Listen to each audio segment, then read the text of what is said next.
लोगों से कह रहा है, अपील कर रहा है कि लोग सतर्क रहे और कोरोना नियमों का पालन करें। लेकिन जिसके बावजूद लोग तो सुधरने का नाम नहीं ले रहे हैं। आप जहां तहां देखिए तो लोग हालांकि अगर देखा जाए तो 80% ऐसे लोग हैं जो अब सतर्क हो चुके हैं।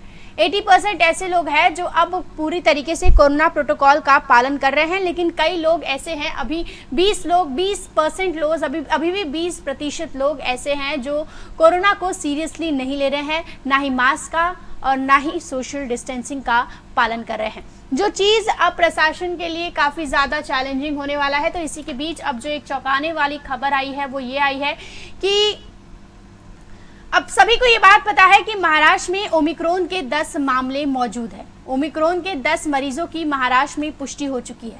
अब इसमें से चौंकाने वाली बात ये है और डराने वाली बात ये है कि केडीएमसी के आयुक्त विजय सूर्यवंशी ने ये सनसनीखेज दावा किया है कि केडीएमसी के हद में कल्याण डोंबिवली महानगर पालिका डोंबिवली, जहां पर महाराष्ट्र का पहला मरीज ओमिक्रॉन का पाया गया था, अगर वहां देखा जाए तो 295 लोग विदेश से आए हैं और उन 295 लोगों में से 109 लोगों का कोई भी पता नहीं चल पा रहा है। वो 109 लोग कहाँ हैं, कहाँ नहीं है, उन्होंने खुद को होम क्वारंटीन किया या नहीं किया, वो खुद क्वारंटीन में रहे या नहीं रहे, उन्होंने खुद का RT-PCR टेस्ट कराया नहीं कराया, क्योंकि वो 109 लोग जो हैं वो जोखिम भरे देशों से आए हैं। 295 लोग में से 109 लोगों का कुछ भी पता नहीं चल पा रहा है। केडीएमसी ने उनके घर पर भी जाकर पता करने की कोशिश की तो उनके घरों पर भी ताला लगा हुआ है, साथ ही फोन से भी कांटेक्ट करने की कोशिश की तो फोन नंबर भी नॉट रीचेबल आ रहा है। यानी ये 109 लोग अब खतरा बने हुए हैं। ये हाल सिर्फ मुंबई का केडीएमसी का ही नहीं है, बल्कि मुंबई का यही हाल है, महाराष्ट्र का भी यही हाल है कि कई विदेशी यात्री जो है वो पूरी तरीके से लापता हो गए हैं, उनका कोई भी पता नहीं चल पा रहा है। और ये अगर देखा जाए तो उन यात्रियों की एक बहुत बड़ी लापरवाही हो जाती है। ऐसे समय में जब ओमिक्रॉन हर जगह फैल रहा है, ओमिक्रॉन का छिड़काव हर जगह हो रहा है और जहां ओमिक्रॉन बताया जा रहा है कि बहुत ज्यादा खतरनाक है, संक्रामक है, हालांकि उतना ज्यादा खतरनाक नहीं बताया जा रहा है, लेकिन बहुत जल्दी बहुत ज्यादा लोगों में ये फैल जाता है, बहुत लोगों को अपनी चपेट में ले लेता है। तो ऐसे में लोगों का कर्तव्य क्या बनता है, हमारा कर्तव्य क्या बनता है कि अगर मैं विदेश से आ रही हूं या अगर आप विदेश से आ रहे हैं, अगर आप जोखिम भरे देश से आ रहे हैं तो आप खुद जाकर अपना RT-PCR टेस्ट करवाएं कि मैं जोखिम भरे देश से आया हूं, मेरा RT-PCR टेस्ट, और खुद जाकर पुष्टि कराएं कि आप ओमिक्रॉन से संक्रमित है या नहीं है। अगर आप ओमिक्रॉन से संक्रमित पाए जाते हैं तो इलाज होगा आपका, ताकि आपके कारण और भी कई लोग संक्रमित होने से बच सके। लेकिन कई लोग ऐसे हैं जो अब भी छुप के बैठे हैं क्वारंटीन के डर से, अब भी छुप के बैठे हैं कि उन्हें क्वारंटीन ना कर दिया जाए, उन्हें अपने परिवार से अलग ना कर दिया जाए। ये छुप कर बैठना उनके लिए तो खतरनाक और घातक होगा ही, साथ ही उनके आसपास के लोगों के लिए भी। और एक के कारण कई लोग ओमिक्रॉन के संक्रमण में चपेट में आ सकते हैं। तो अब ये चीज बहुत जरूरी हो गई है, ये लोगों को अपनी जिम्मेदारी समझनी होगी। जो भारत के नागरिक विदेश से यात्रा करके आ रहे हैं, जोखिम भरे देश से यात्रा करते आ रहे हैं, और उस समय साल में जब से ओमिक्रॉन फैला है तो उन्हें खुद सामने आकर ओमिक्रॉन या RT-PCR टेस्ट और जीनोम सीक्वेंसिंग की खुद की टेस्ट करानी चाहिए। प्रशासन को खुद ये चीज की जानकारी देनी चाहिए कि हमारा टेस्ट करो, क्योंकि अगर प्रशासन एक लोगों को ढूंढने जाएगी तो फिर ओमिक्रॉन मरीज जिनकी पुष्टि हुई है उनके इलाज में कैसे ध्यान दिया जाएगा और ओमिक्रॉन को कैसे रोकना है, इस चीज की नीति और योजना कैसे बनाई जाएगी। हम सिर्फ प्रशासन पर ही सारा दबाव नहीं डाल सकते, हम सिर्फ गवर्नमेंट पर ही, महानगर पालिका पर ही सारा दबाव नहीं डाल सकते। हमारी भी एज ए सिटीजन कुछ तो रिस्पॉन्सिबिलिटी बनती है जिसका हमें पालन करना होगा। आइए सुनते हैं विजय सूर्यवंशी का, इन्होंने क्या कहा है लोगों को जानकारी देते वक्त। यादी प्राप्त झाली आहे, त्याप्रमाणे 295 विविध देशातून नागरिक आपल्या कल्याण डोंबिवली परिसरात आलेले आहेत। त्यापैकी 88 नागरिकांची आपण RT-PCR टेस्ट केली आहे। त्यातील 34 लोकांचे रिझल्ट आले, ते नेगेटिव्ह आहे। 48 रिझल्ट्स आज संध्याकाळपर्यंत किंवा उद्यापर्यंत येतील।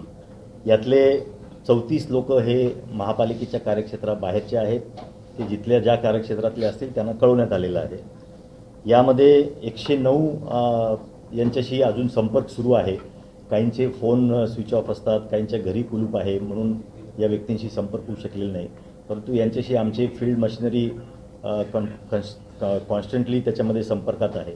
याबाबत आम्ही SOP तयार केली आहे। त्या SOP प्रमाणे जे ॲट रिस्क किंवा हाय रिस्क कंट्रीजमधले व्यक्ती येतील तर त्यांनी होम क्वारंटाईन करणं हे बंधनकारक आहे. 7 दिवसाचं त्यांचं होम क्वारंटाईन असणार आहे. त्यांच्यावरती नियंत्रण ठेवण्यासाठी कॉल सेंटरमधनं आमचे फोन जातील, आमचे मेडिकल ऑफिसरचे त्यांना सरप्राईज व्हिजिटसुद्धा होतील. त्यामुळे ॲट रिस्क आणि हाय रिस्क कंट्रीजमधनं येणाऱ्या नागरिकांना माझी विनंती आहे की आपण जे केंद्र शासनाने सूचना दिलेल्या आहेत त्याप्रमाणे होम क्वारंटाईन करणं आपल्याला आवश्यक आहे. त्यानंतर 7 दिवस आणि 8व्या दिवशी परत त्यांची टेस्ट केली जाईल. त्याच्यामध्ये जरी ते निगेटिव्ह आले तरी त्यांना परत 7 दिवस होम क्वारंटाईन करावं लागेल. पॉझिटिव्ह आले तर त्यांना आम्ही आमच्या इन्स्टिट्यूशनल क्वारंटाईनमध्ये इमिजिएटली शिफ्ट करू. सोसायटींना, हाऊसिंग सोसायटीजला पण आमची विनंती आहे की त्यांच्या सोसायटीमध्ये जर असे कोणी व्यक्ती, नागरिक राहत असतील ते होम क्वारंटाईन करतात की नाही याबाबत त्यांनी देखील त्याची खबरदारी घ्यावी. या व्यतिरिक्त आमचे कॉल सेंटरमधनं फोन जातील आणि जर एखाद्या नागरिकाने त्याचं उल्लंघन केलं तर त्यांच्या विरुद्ध आम्ही एपिडेमिक ॲक्ट खाली कारवाई देखील करू. सर, मास्क संदर्भात उद्यापासून कारवाई सुरू होणार आणि वॅक्सिनेशन संदर्भात वॅक्सिनेशन आता जवळजवळ 72% पहिला डोस आणि 52% हा दुसरा डोस आपल्याकडे झालेला आहे. माझी सर्व नागरिकांना विनंती आहे की जास्तीत जास्त नागरिकांनी वॅक्सिनेशन करू. तो आपने सुना विजय सूर्यवंशी जो कि केडीएमसी के आयुक्त, कल्याण डोंबिवली महानगर पालिका के आयुक्त, किस तरीके से उन्होंने चिंता व्यक्त की है. अब ऐसे में बार बार मैं कह रही हूं कि लोगों को अपनी जिम्मेदारी समझनी चाहिए और खुद का नहीं बल्कि आम लोगों का, दूसरे लोगों का भी सोचकर, देश का भी सोचकर खुद आकर सामने से ओमिक्रॉन जीनोम सीक्वेंसिंग की टेस्टिंग करानी चाहिए. क्योंकि अगर हम सबक ले दूसरे देशों से, अगर हम सबक ले दूसरे मुल्कों से, तो उधर साफ तौर पर आप देख सकते हैं, चाहे वो साउथ अफ्रीका हो, अमेरिका हो, जिम्बाब्वे हो या फिर कोई और देश हो जहां पर ओमिक्रॉन फैला हुआ है, तो वहां पर इस वक्त त्राही मच चुकी है. रोजाना 1 लाख से ज्यादा केस आ रहे हैं और भारत की पॉपुलेशन बहुत ज्यादा है. भारत में कोरोना फैलने का कारण एक ये भी है कि भारत में बहुत कम क्षेत्र में बहुत ज्यादा लोगों की आबादी रहती है. उसका भी एक कारण है कि भारत में अगर एक बार कोरोना फैल जाता है तो उसे काबू में करना बहुत ज्यादा मुश्किल हो जाता है प्रशासन के लिए, सरकार के लिए. उसके बाद प्रशासन के पास सिवाय लॉकडाउन लगाने का और भी कोई चारा नहीं बच पाता है.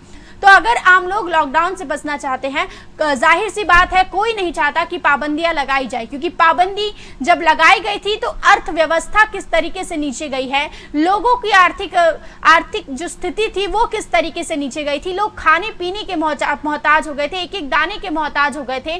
कितने लोगों का बिजनेस पूरी तरीके से ठप हो गया. तो हम फिर से एक बार उस स्टेज पर नहीं जाना चाहते हैं. तो अगर हम उस स्टेज पर नहीं जाना चाहते हैं तो हमें ये चीज और ये कदम उठाना बहुत ज्यादा जरूरी हो जाता है. हम पूरी तरीके से प्रशासन पर डिपेंड होकर, निर्भर होकर नहीं रह सकते हैं. पूरी तरीके से प्रशासन पर निर्भर होने से हमारा कुछ यहाँ पर प्रशासन का भी हमें भी एज ए सिटीजन प्रशासन की कुछ मदद करनी चाहिए. अब अगर देखा जाए तो कल मुंबई में भी 2 ओमिक्रॉन के मामले सामने आए हैं.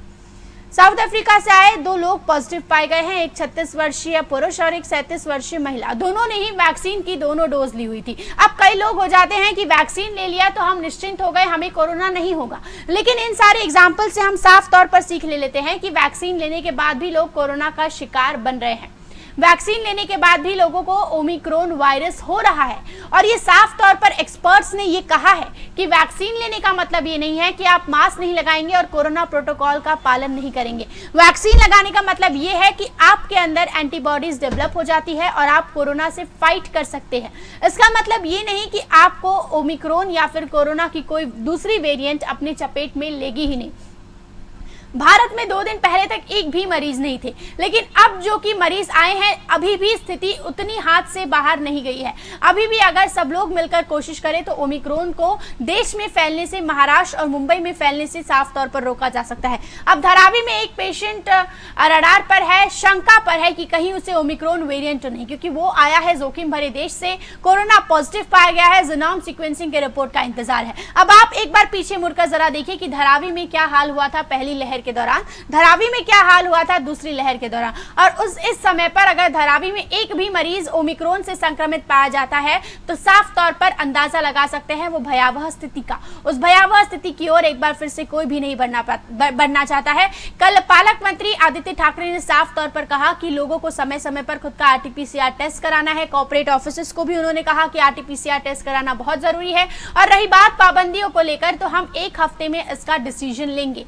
1 हफ्ते के के अंदर ओमिक्रॉन वेरिएंट, ओमिक्रॉन के कितने पेशेंट्स आते हैं और ओमिक्रॉन कितना संक्रामक है, वो देखकर हम एक हफ्ते के अंदर ओमिक्रॉन वायरस के बाद किस तरीके की गाइडलाइंस लागू करनी है इस पर डिस्कशन करेंगे। कल टास्क फोर्स की बैठक हुई थी। टास्क फोर्स की बैठक में कई साउथ अफ्रीका के विशेषज्ञ भी शामिल थे जो इस चीज से अभी जूझ रहे हैं, जहां पर साउथ अफ्रीका में पूरी तरीके से ओमिक्रॉन ने अपना कब्जा जमा लिया है।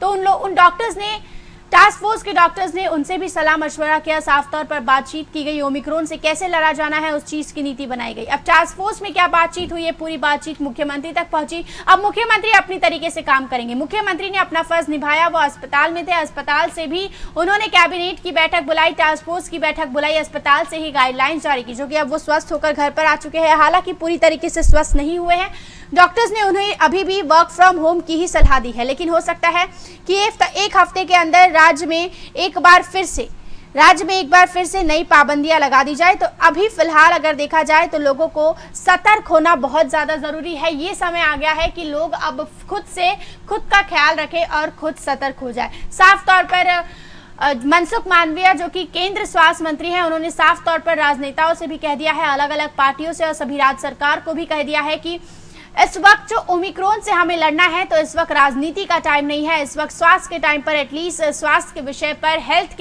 हेल्थ के सब्जेक्ट पर एटलीस्ट राजनीति ना की जाए। वैक्सीन बूस्टर डोज की लगातार अब मांग तेज हो गई है।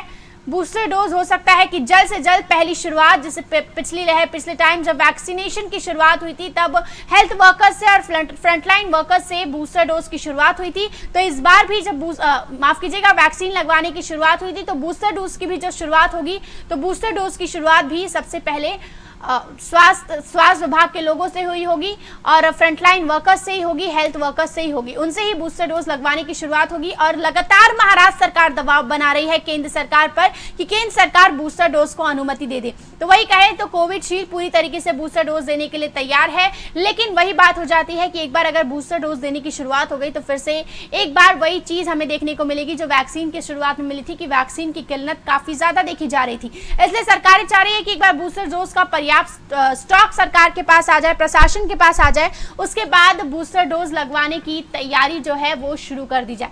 तो फिलहाल जो 109 लोग लापता है और साथ ही देश में भी कई ऐसे लोग हैं, ये सिर्फ महाराष्ट्र की ही प्रॉब्लम नहीं है, पूरे देश के कई राज्य, सभी राज्य जहां विदेश से लोग आए हैं, कई लोग ऐसे हैं जिनका कुछ भी पता नहीं चल पा रहा है कि आखिर वो लोग है कहां, आखिर वो लोग कोरोना पॉजिटिव है या नहीं, उन्होंने खुद का टेस्ट करवाया या नहीं। तो ये अब प्रशासन के लिए काफी टेंशन भरा चीज बनता जा रहा है। प्रशासन इस चैलेंज से कैसे निपटेगी ये देखने वाली बात होगी। अभी के लिए फिलहाल इतना ही। कल फिर ठीक 2:30 बजे मेरी आपसे मुलाकात होगी सुनिए जनाब में किसी नए मुद्दे के साथ। तब तक के लिए देखते रहिए मेट्रो मुंबई। धन्यवाद।